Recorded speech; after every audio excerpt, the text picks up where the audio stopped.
guys. So welcome to Ricky's Compass. We have a special guest today here with us, Carlye. So thank you for joining us, Carlye. Just for those of you who aren't aware of what this is, it's called Diagnosed but Not Defined. And basically we created a little series so that people who have struggled with their mental health can kind of come forward and it gives them a platform to be able to comfortably share their story so that we are more aware of what they're going through, and for those struggling, know that they are not alone. So thank you so much, Carlye, for joining us. We really appreciate it. Thank you for having me. Of course. No, you're fine. You're fine. No, we're really happy to have you. So I guess we can just, kind of dive right on in. So you are a recent graduate from Villanova, correct? Yes, I graduated in 2019. So it's been Good for you.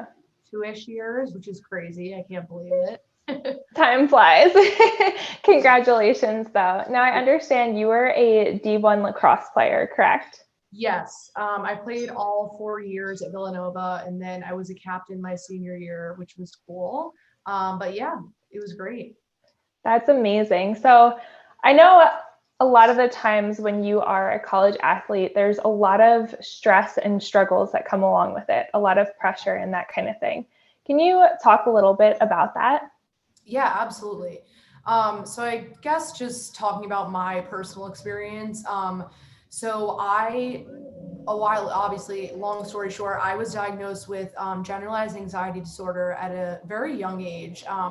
I started showing symptoms when I was in kindergarten, and I could tell you some stories, and some people might say like, "Oh, that's just typical of like a 5 or 6 year old," but looking back on it, it was not normal.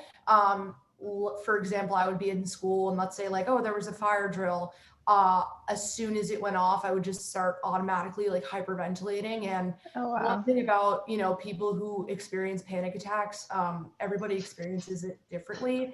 So, for example, my dad gets extremely angry and like quiet, but whereas I will cry, like and just cry, cry.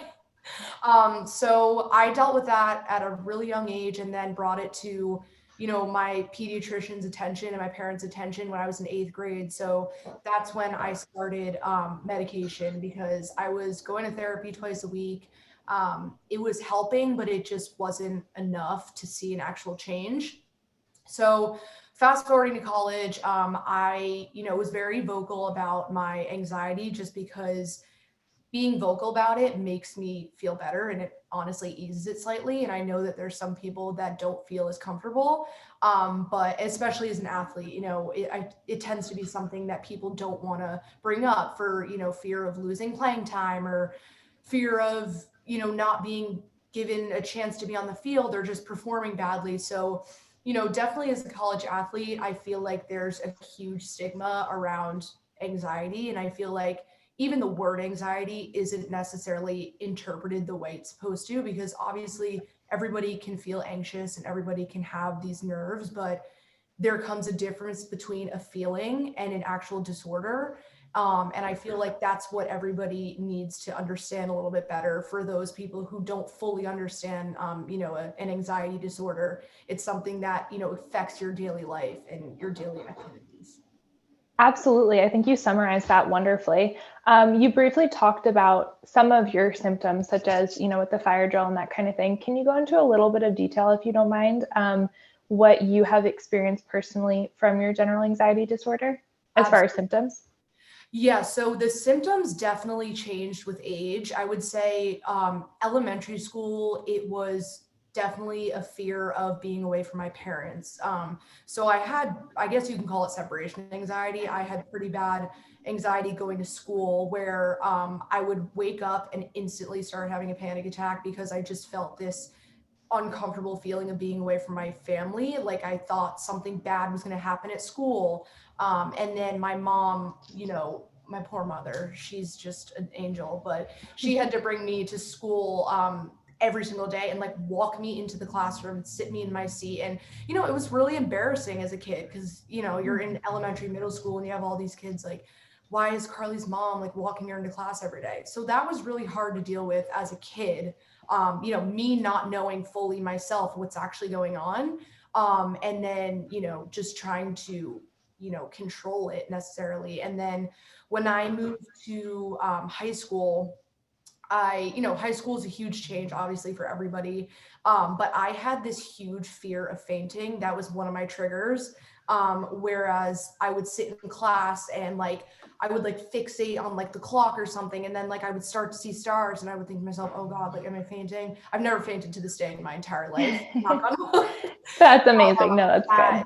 That was one of my huge triggers. And, that led to, from school, I think it all stemmed in school. And then when it started leading into me being at home after school, and I would still have these feelings, it was so frustrating as like a young teenager. Absolutely. And my one question that I said to myself was like, why can't I just be like everyone else? Why can't I just like go to school and have fun and like go home, do my homework? But like, I am constantly worrying about my mental health and like how I'm feeling in my head.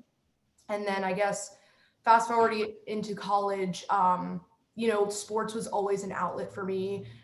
It was like an escape. I played every sport, you name it, but I obviously played lacrosse in college, and it became a real issue when that wasn't an escape for me anymore. And I would start to have these stress related thoughts and just like depressive thoughts based on, am I doing okay? Like, am I performing well? Am I going to play? And, that's a whole nother conversation, but those are kind of how the symptoms progressed over my years. Thank you. I appreciate your realness, because it's hard to talk about things like that, especially like you mentioned when you were younger. It can be embarrassing. It can be maybe even a little humiliating and all that. So I appreciate your openness. Yeah. Now, you had mentioned that sometimes people, especially athletes, they don't want to talk about it because of their fear of losing playing time and that kind of thing. Did you ever experience any of that? So I would say that it really started to, and I'm going to use the words like get bad. My anxiety progressed towards my junior and senior year. I started my first game as a freshman. I was really lucky to be, given that opportunity to start playing at, a young age. And I like felt really confident in myself. Like, I was like, this is awesome. Like, they believe me, whatever.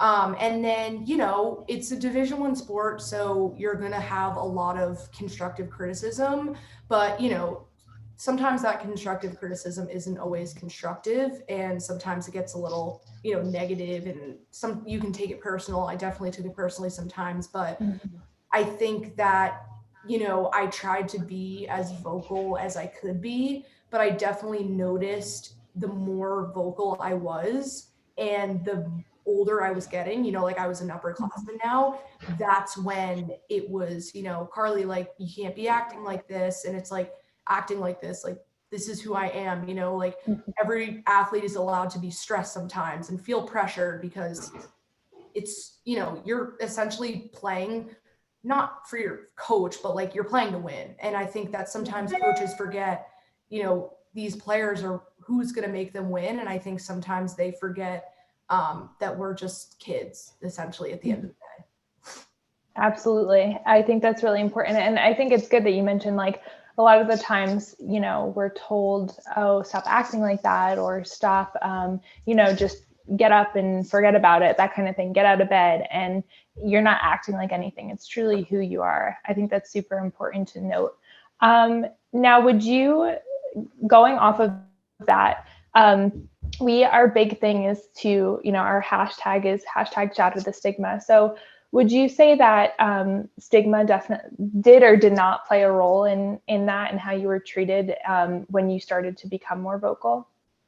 Definitely. I would say that there's also, depending on what school you go to, there's definitely like a status rank between the teams, like men and women's teams. And I feel like obviously the teams that, were generating more money and, ranked higher, were definitely given more attention to their mental health. Some teams were offered a sports psychologist, and I really talked to, my coaches about, we should get that, because, females and male sports are just totally different. Like, we just all encompass emotions differently. And that was something that I really pushed for, because there was a counseling center that was offered on campus, but it wasn't tailored to specifically, sports psychology. And I think that would have added so much more for the players, because like I said, it was, what I hated to hear was like, you're like supposed to be a role model for the underclassmen. Like you're supposed to be like setting an example. And I think that that's the worst thing that somebody can say to you when you're being vulnerable enough to go into your coach's office and say like, this is how I feel, and like, this is how you are making me feel. And I just want to address it and like improve from here. And I think that anybody that goes to their coach and, is, confident enough to say how they're feeling and bring up their mental health is obviously looking for help. And I think that coaches need to realize, when their players coming to talk to them about anything, they need to be there to support their players, because essentially that's going to translate into the actual competition. So absolutely, that's really true. How you're feeling mentally definitely translates into how you're feeling physically. And if you are not, if you're not in a good spot mentally, then there's a lot that it plays into how you how you feel, right, and how you perform. Absolutely. Speaking of that, I actually tore my ACL junior year. And like I said, junior year was probably the worst mental health year I had.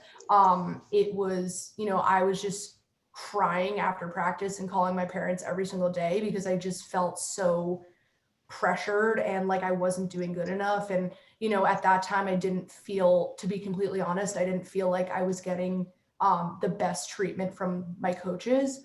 And I tore my ACL that year with three games left in the season. And I, to this day, I believe that's because my mind wasn't in the right place, because, like we're working out, I've never had a crazy injury like that in my life. I've never broken anything. And then something like that happened. And I think that, that was the breaking point for me. So I definitely feel like healthy mind, healthy body is really, really a real thing. Anxiety is something that runs in my family. My dad has it. My sister has anxiety, but more of a depressive side. But I'd say I was a mixture of both. More depressed when I was younger, which is so sad. Like I was like 12 and I was just having these like dark thoughts. But I think as I'm older, it's just the anxiety. And I, having my dad go through that and having my mom have been by his side forever, I think that they were like, we're listening, whatever you need us to do, which is so lucky. And I'm so lucky to have the parents I do, because I've had some people come to me and tell me like, look, like my parents don't believe in how I'm feeling. Like they don't believe in, depression or anxiety. And I couldn't even imagine how much harder my, mental health journey would have been without that. And back to sports, there was a point where I wanted to quit. Like I was on scholarship. I, knew that I was going to be a captain senior year. And I was just like, I don't even care. Like I can't do this every day anymore, because I feel so sad all the time. And my parents, obviously, they were like, Carlye, you're at your dream school. You've worked so hard to be here. Like, you could be a captain next year, whatever. And at that point, like they just saw how, depressed and sad and anxious, whatever you want to call it, I was, that they were just like, look, if you feel like that's the right decision you need to make, just stick it out to the rest of the year. And I did. And I think that injury happened at the perfect time, because if I didn't get injured, like, I don't know if I would have been playing senior year, but that was kind of like a fire in my butt saying like, I'm going to rehab all summer. I'm going to, be back playing for my senior year. Like, it's just that competitive nature I have. So yeah, that's awesome. And I think that's really important that you are lucky enough to have that support system and those understanding parents and family and all of that. Cause like you said, not everybody is blessed with that. So that's really, really good. Now, what I know you had talked about being more vocal, especially your junior year and all of that. Is there anything that really triggered that desire to be so vocal? Yeah, I mean, I feel like every Division I sport, has their drama or whatever on the field. Like some people are singled out more than others. And whether they want to admit it or not, I feel like some people just like don't have the courage to come out and speak on something that's clearly wrong. but I just felt like I was that person that was like the punching bag at times. And, like I said, junior year, it was, it's so normal, and it's so sad that it's normal to get like worked up on the field. Like when you're trying to do a drill and you keep doing it wrong and then you work yourself up. So, one day I was just, I don't know, my coach was on my back a little bit more than usual, and it just, hit me all at once. It was definitely just me being overwhelmed. And I started to have a panic attack and hyperventilate. So, I just excused myself from the field, went to the bathroom, splashed some water on my face, just like wanted to calm down because again, like I don't want my teammates to see me cry. And I know that there's nothing wrong with showing emotion, but I didn't want to draw attention away from practice, so I came back on the field, and then I was told that, I'm not allowed to do that. I'm not allowed to run off the field in the middle of practice. And it was like, at that point, I just felt so stuck. It's like, what do you want me to do? Because I'm telling you how I feel, but you're still treating me the same way that you were. And, I tried to exit the field and just handle my emotions and myself. And now that's not allowed. So I think it was just a lot of frustration of like not being understood, and not being allowed to be sensitive as an athlete. I feel like the second you show anything, it's like, oh, she's weak, like she's like a crazy, she's a psycho, like whatever. But yeah, I think that was just the trigger of, I felt so stuck. I didn't know what to do. Do you have any tips for people, specifically athletes, because obviously, that's part of who you are, Right. for anybody that feels like they're in similar shoes as you? Right. I would say, whether you get the support from your coaches, great. If you don't, obviously everybody has like a friend on the team. If you can form a strong relationship with at least one person on your team, and, someone that you obviously feel comfortable and there's that level of trust between the two of you, I think that's awesome. I definitely had, friends on the team that I could go to and friends that I couldn't. But I think that's normal in any situation. And I owe a lot of credit actually to my athletic trainers. They were like the therapists that we didn't have. They were like the sports psychologists we didn't have.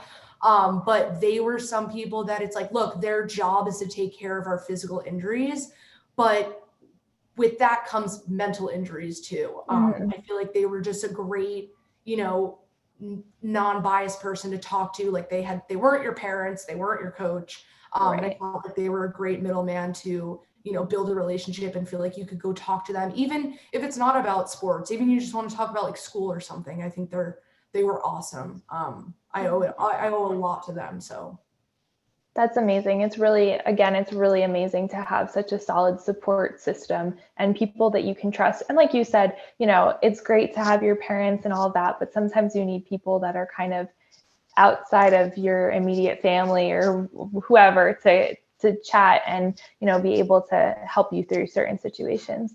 Now that you graduated a couple of years ago, how do you feel now? Where are you at now as far as your mental health? I feel like being a college athlete really prepared me for the real world, I guess. I think that, as a college athlete, you go through so much daily pressure, and routine and constructive feedback that I think that it's really, work is kind of like easier in a sense. Like I tell people, like, you're too nice to me. Like, you gotta like give me more feedback. But not only that, from a mental health aspect, I think that if I didn't go through what I did, I would not be as mentally tough today. And I would not be able to help, younger female athletes or, male athletes. It doesn't even matter. Just, help people that are actually going through it now, and tell them things that I wish that I knew, and I think that it's people like what we're doing now, people like us who are going to get in the ear of, the higher ups at colleges or like the coaches, and hopefully they listen, because I think that, playing a huge role in and, addressing a lot of attention to mental health is only going to benefit programs in the future. So. Absolutely. I think that's really important too. And I love how you're basically taking a negative and turning it into a positive. So you went through all of this negativity and these pressures and everything. And it's like, okay, well, you know what, that prepared me for the real world, and I'm ready to move on and learn from my previous experiences. So that's a really good mindset to have. So good for you. You're welcome. You're welcome. Now, before we wrap anything up, I really want you to kind of discuss your blog. So I've been looking at it, and it's awesome. And I am clearly like a mess. So I love getting like little fashion tips and advice from it, whatever. So it's really awesome. So can you kind of explain what you're doing with it? Yeah, so it's a YouTube channel. It was a quarantine project, honestly. I was that girl like in middle school, I still am to this day, that goes on YouTube and looks up like hauls and makeup tutorials and everything. And I was like, I always wanted to do YouTube. But during quarantine, I was laid off my first job due to COVID after college. And I was like, now should be the time that I make a YouTube channel. But I'm like, I don't want to do the typical like fashion blogger. Mental health is something that I'm passionate about. And I'm like, what if I can talk about, a niche area of mental health in athletes or just mental health in general? So and honestly, this turned into a coping mechanism for me, because talking in front of a camera, as weird as it is, just getting all of that out kind of like was a weight lifted off my chest. And, that definitely came with negative and positive feedback. The positive feedback, it was people from my high school or elementary school that I haven't talked to in 10 years. And they're like, Carlye, like, thank you so much for sharing your story. Like I'm going through something similar, or, this, really encouraged me. And that's exactly why I do it, to create a positive community. And hopefully, it's not embarrassing, as it may seem embarrassing in the moment, but everybody goes through it, whether, it's severe or it's, something just in the moment. And then I guess touching on the negative feedback, I definitely had people, even some of my friends come back to me and just say like, that you, not like you shouldn't have said that, but maybe you should have said this differently. And, my response to that in the end of the day is going to be, mental health is not always pretty. There's definitely other moments too. And I think that that's something, being able to overcome the ugliness and actually talk about it. I think that's an accomplishment in itself. And, if people, you just got to weed out the right people. You want to make sure that you're surrounding yourself with people who are going to support you at your best and at your worst. But I think just being truthful and being raw is going to, benefit people in the long run. Right. I think that's a really important point. You definitely have to be cautious of who you let into your inner circle, because that can totally affect your mental health and just kind of how you're feeling and all of that. Now, you did briefly touch that is a coping mechanism. And I know we've talked before about how running and just kind of being out there and listening to music and stuff like that are also coping mechanisms. Are there other coping mechanisms that you would maybe like to mention? Yeah, so definitely exercise. Obviously, from working out so much during college, I kind of just have this natural urge to want to go outside. But I've always thought, exercise has to be running, and it has to be at least jogging. But I was actually just talking to my mom about this. Like, there is nothing that makes me happier and just like resets me than putting in headphones and just going for a walk and listening to music. So I think like, exercising doesn't have to be this crazy thing. I think you could just literally be like going for a walk and listening to your favorite music. Music is another thing. I think, it just, whether people want to admit it or not, they connect their life to songs. 100%. Yeah, I think it's cool to just listen to songs that kind of resonate with you. And another thing I like to do is photography and graphic design. That's just another pastime that I do. And I like to, create graphics that like resonate around my emotions, whether it's like sadness or happiness, or, reflecting that through graphics, I think is really fun for me too. That's awesome. It's definitely nice to have creative outlets to be able to just kind of, cope with ultimately. And you also, I know you were on medications when you were younger. Are you still on them as well? Yes, if you don't mind me asking. I was lucky enough to take one and have it work for me. So I'm on Lexapro. I've been on it since for 10 years now, actually.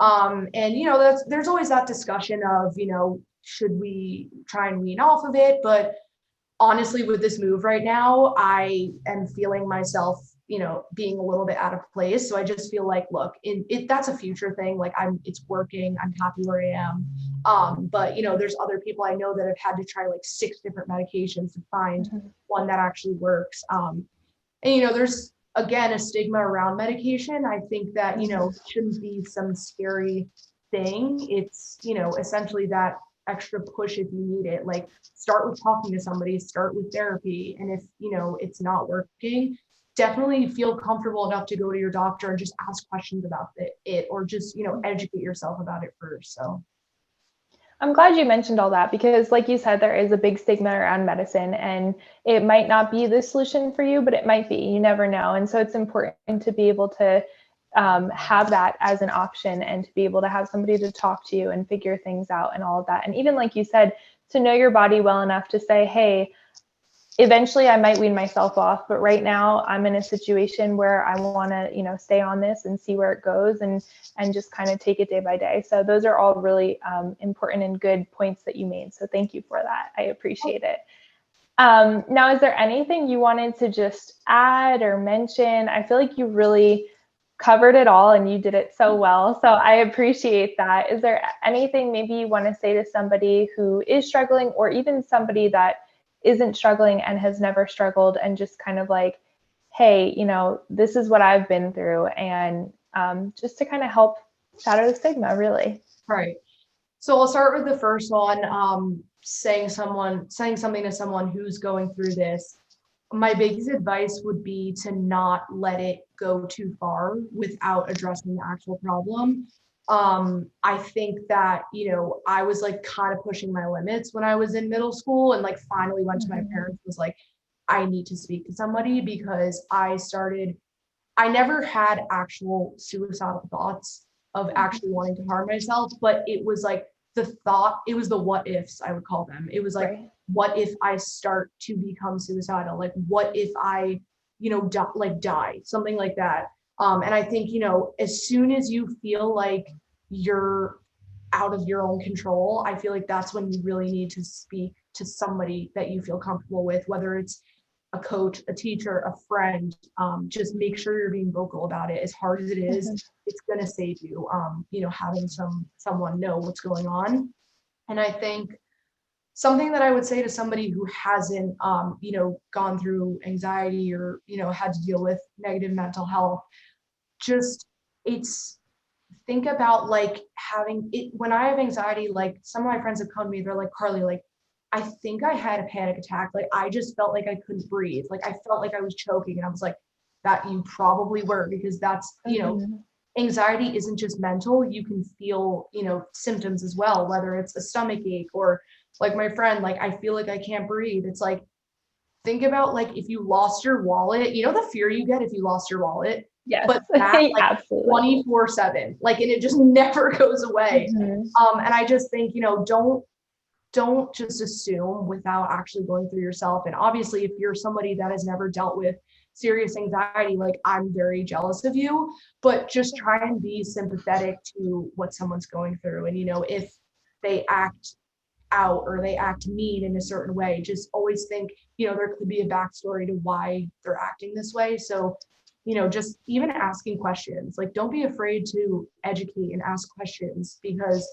when someone, even doing something like this, I love just talking about it and it makes me feel better. So thank you. No, I truly appreciate that. I think that's super important. And I feel like we live in a very fast-paced society. And so as soon as, somebody is negative towards you or something's wrong, you kind of just turn away and it's like, I don't want to deal with that anymore. But sometimes it's better to try and get the backstory and understand maybe there is a deeper issue causing these problems. So it's good to be empathetic and sympathetic towards other people, because you never know what exactly they're going through. So I really appreciate that. Thank you so much for joining us and taking time to share your story. I think it's extremely helpful, and everything that you are doing is really important. Speaking of, if you don't mind, can you say your YouTube channel and all of your information in case anybody wants to be on the lookout for it? Yeah. So my YouTube channel is just my first and last name, Carlye Maita. There's a couple, it's, again, it was a quarantine project. I definitely have to get back to making some videos, but there's different topics regarding, anxiety, depression, mental health in athletes. But, if you want to listen to them, and always feel free to reach out to me. I've gotten some DMs on Instagram. So if you want to Instagram me, my Instagram is just my first and last name, Carlye Maita, as well. So yeah, I would love to talk. Thank you so much. We'll be sure to tag you as well. So we appreciate it. Thank you, Carlye, for just taking time and being able to share your story. Thank you so much for having me. This was so fun. Of course, I'm glad you enjoyed it. Thanks, Alexis.